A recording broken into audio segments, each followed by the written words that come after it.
Let's just sum up where we're at. Okay, so we've got an abundance of people with useless university degrees.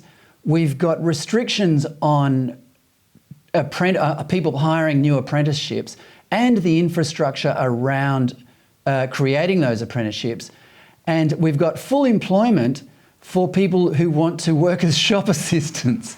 Is that a fair enough summation of where we're at the moment? Look, Fred, it's a great summation and goes back to what I was saying before. We are a nation that is truly proud of our tradies and our construction workers and the people that go out there and work on the tools during the day, you know? And if we have a system that is actually limiting our employers' ability to employ an apprentice, this is something that we should seriously be having a look at, and having a look at now, because I'm thinking that the people in Western Australia who want a new house now and are having to wait 3 years aren't appreciative of that.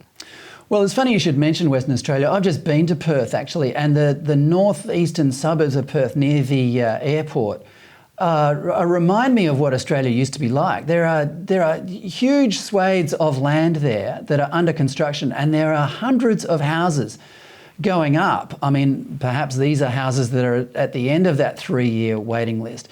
But what alarmed me was that you just don't see that in Australia anymore. There used to be, at the edge of every city, an area where new suburbs were being built, but they're just not being built anymore. And that's because we don't have the people to do it. Yeah, correct. And the unique part about the system, as I said previously, is that if you go across the world, the majority of countries have apprentices employed by large organisations. But because of our entrepreneurial system here, the large majority of apprentices are actually employed by small businesses.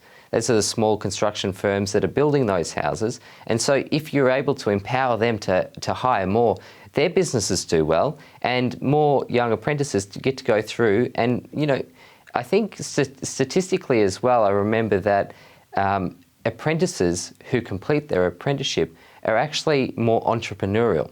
They go on to create their own businesses as well, or they go on to take over that business from, say, somebody who had been running it for 20 years. Indeed. It's a fantastic springboard for a career. Just quickly before you go, James, what's your advice to families and for young people entering the workforce? What's your advice to them? Well, the number one thing here is to know that doing an apprenticeship or going through vocational education is not the poor second cousin to university.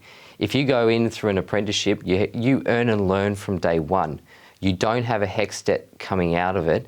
And then more than often, in 94% of the time as a trade apprentice, you go straight into employment and actually have a higher wage of those just entering the workforce from university. So it is something that is actually should be regarded, if not equal, higher than university at the moment.